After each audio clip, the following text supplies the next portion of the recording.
পুরো বাংলাদেশের জন্য উৎসর্গ করেছে আমাদের আতিক।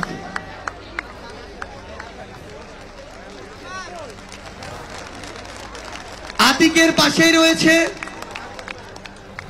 আমার এক শহীদ ভাইয়ের সহোদর, শহীদ মুগ্ধ ভাইয়ের সহোদর মীর মাহবুবুর রহমান স্নিগ্ধ। আমার পাশে রয়েছে এই অভ্যুত্থানের অন্যতম যোদ্ধা, খুনি হাসিনার নির্দেশে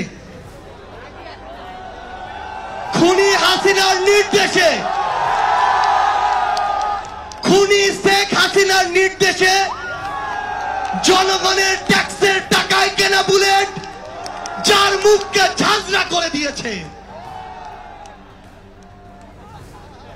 আমাদের আহত যোদ্ধা খোকন চন্দ্র বর্মন ভাই, খুনি হাসিনা কিভাবে তার মুখকে ঝাঁঝরা করেছে তা পুরো বাংলাদেশের দেখা প্রয়োজন।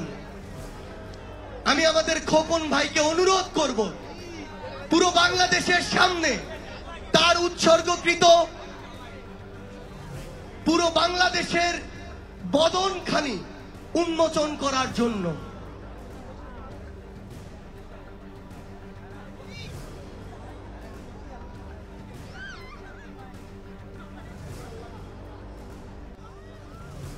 আমার বাম পাশে রয়েছে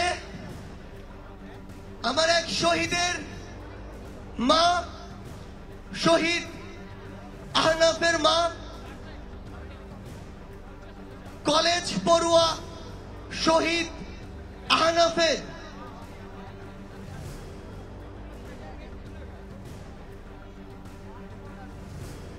শূন্যতা নিয়ে এখনো প্রত্যেকটা মুহূর্ত চোখের পানি ফেলে আমাদের যে মায়েরা শুধু বাংলাদেশের কথা চিন্তা করে আমাদের মাঝে শত কষ্ট বুকে নিয়ে বেঁচে আছেন, তেমনি একজন মা আমাদের শহীদ আহনাফের মা। আমাদের মায়ের পাশে রয়েছে আমাদের আরেক বোন, শহীদ সৈকতের বোন। এমন হাজারো মা, বাবা, ভাই, বোন আজও পুরো বাংলাদেশে নীরবে নিভৃতে, পুরো পৃথিবীর আড়ালে সন্তান হারানোর বেদনা, বাবা, মা, ভাই, বোন হারানোর বেদনা নিয়ে এই বাংলাদেশে এখনো বেঁচে আছে। যে বেঁচে থাকা আমাদের অসংখ্য মা আমাদেরকে বলে যে মরে যাওয়ারই নামান্তর। গত কয়েকদিন আগে জুলাই শহীদ স্মৃতি ফাউন্ডেশনের হয়ে আমরা চিটাগং গিয়েছিলাম। এক মা তার সন্তানের লাশের ভিডিও আমাদের দেখাচ্ছে, স্ট্রেচারে তার সন্তানের লাশ,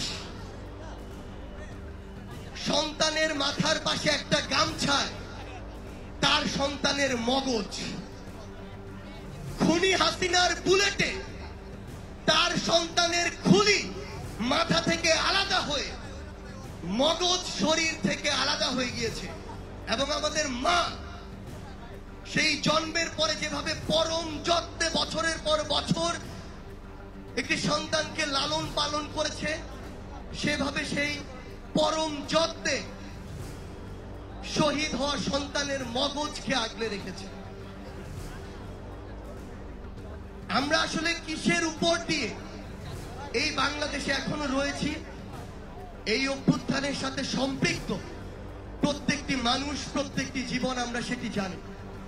আমি প্রথমেই অনুরোধ করছি, এই বাংলাদেশের স্বার্থে, বাংলাদেশের মানুষের স্বার্থে, আমার জীবন দেয়া, রক্ত দেয়া ভাই বোনদের স্বার্থে দয়া করে আপনারা বাংলাদেশে আর নতুন করে রাজনৈতিকভাবে এই বিভাজনগুলো আর সৃষ্টি করবেন না।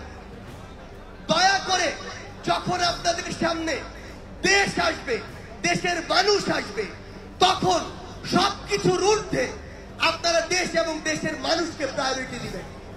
আমরা যদি ঐক্যবদ্ধ থাকতে পারি, তবে খুনি হাসিনার কোনো দোসর কেন, খুনি হাসিনা কেন, তার কোনো চিহ্ন এই বাংলাদেশে থাকতে পারবে না। আমরা আপনাদেরকে আমাদের জায়গা থেকে আরেকটি অনুরোধ করতে চাই। এই খুনি হাসিনা বিগত 16 বছরে বাংলাদেশে তার স্বৈরাচারী একটা রেজিম প্রতিষ্ঠা করতে গিয়ে সবার আগে বাংলাদেশের যে প্রতিষ্ঠানগুলো, ইনস্টিটিউশনগুলো, এগুলোকে ধ্বংস করেছে। এই প্রতিষ্ঠানগুলোর সাথে সম্পৃক্ত প্রত্যেকটি মানুষকে হয় দালাল বানিয়েছে, না হয় দাস বানিয়েছে, না হয় নিষ্ক্রিয় দর্শক বানিয়েছে। এখন আমাদের সময় আমাদের এই প্রতিষ্ঠানগুলোকে আবার স্বাধীন সত্তা হিসেবে বাংলাদেশে প্রতিষ্ঠা করা। ওই 5ই আগস্টে বাংলাদেশ সেনাবাহিনী যে গার্ডস দেখিয়েছে, আগামীর বাংলাদেশে বাংলাদেশের প্রত্যেকটি প্রতিষ্ঠানকে সেই গার্ডস দেখাতে হবে। আমরা বাংলাদেশ পুলিশকে একটি কথা বলতে চাই, খুনি হাসিনা বিগত 16 বছরে স্পেশালি এই অভ্যুত্থানে বাংলাদেশ পুলিশ নামক প্রতিষ্ঠানটিকে ইউজ করে, আমি এই শব্দটি আবার বলছি, ইউজ করে ক্ষমতায় বসে থাকার সর্বোচ্চ ক্ষমতা পিপাসু মনোভাব দেখিয়েছে। আমরা বাংলাদেশ পুলিশকে অনুরোধ করতে চাই, আপনারা বিগত 16 বছর এবং এই অভ্যুত্থানে আপনাদের ইমেজ অনেকখানি হারিয়েছেন।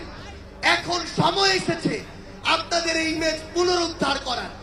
আমরা আপনাদের উপর আগামীতে আস্থা রাখতে চাই। আমরা চাই আপনারা আপনাদের সগর্বে বাংলাদেশে আবার প্রতিষ্ঠানের সুনাম ফিরিয়ে আনুন।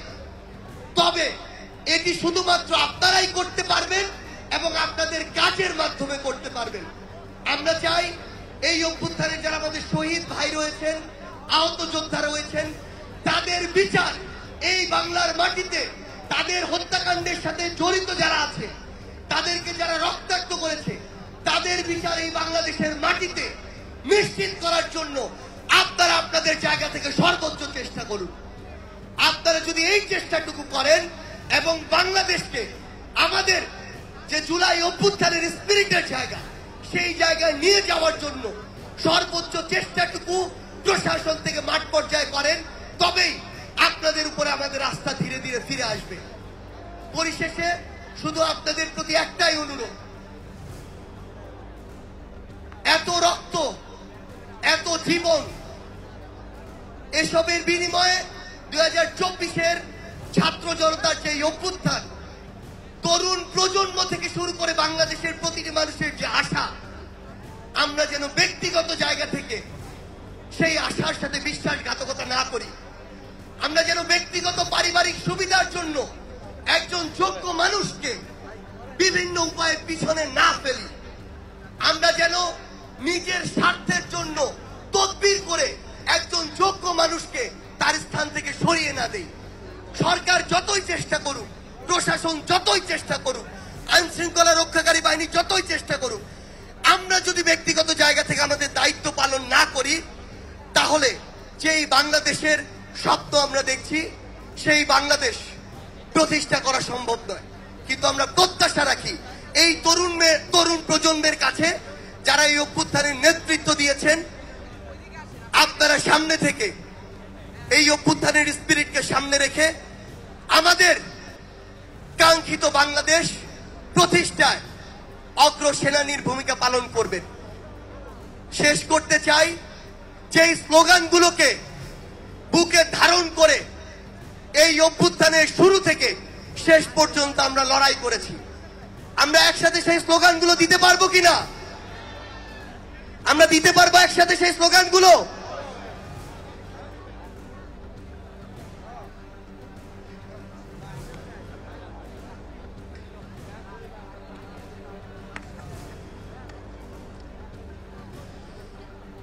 ঢাকা বিশ্ববিদ্যালয়ের কেন্দ্রীয় লাইব্রেরির সামনে থেকে শাহবাগ, শাহবাগ থেকে পুরো বাংলাদেশ, আমরা একসাথে নিজের সবটুকু দিয়ে স্লোগানগুলোতে আমাদের গলা মিলাবো। কোটা না মেধা, কোটা না মেধা, আপোষ না সংগ্রাম, আপোষ না সংগ্রাম, দালালি না রাজপথ, দালালি না রাজপথ, ক্ষমতা না জনতা, ক্ষমতা না জনতা, দিয়েছি তো রক্ত,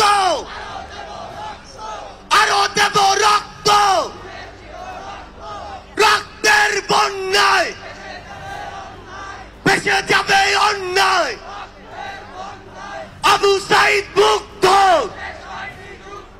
শেষ হয়নি যুদ্ধ, সাইদ ওয়াসিম মুক্ত, শেষ হয়নি যুদ্ধ। ফাঁসি ফাঁসি ফাঁসি চাই, খুনি হাসিনার ফাঁসি চাই, ফাঁসি ফাঁসি ফাঁসি চাই, খুনি হাসিনার ফাঁসি চাই। আমরা বিশ্বাস করি আগামীর বাংলাদেশে যত খুনি ছিল, খুনি হাসিনা সহ, তাদের দৃষ্টান্তমূলক শাস্তি দেখেই, তাদের ওই ফাঁসির মঞ্চ দেখেই, ওই মঞ্চে থেকে তাদের লাশ নামানোর দৃশ্য দেখেই আমরা এই বাংলাদেশ থেকে চিরনিদ্রায় শায়িত হতে পারবো। তার পূর্ব পর্যন্ত আমাদের যে সংগ্রাম, আমাদের ইনকিলাবের যে সংগ্রাম, সেই সংগ্রাম চলবে। দেখা হবে আপনাদের সাথে হয় সংগ্রামের রাজপথে অথবা বিজয়। ইনকিলাব জিন্দাবাদ।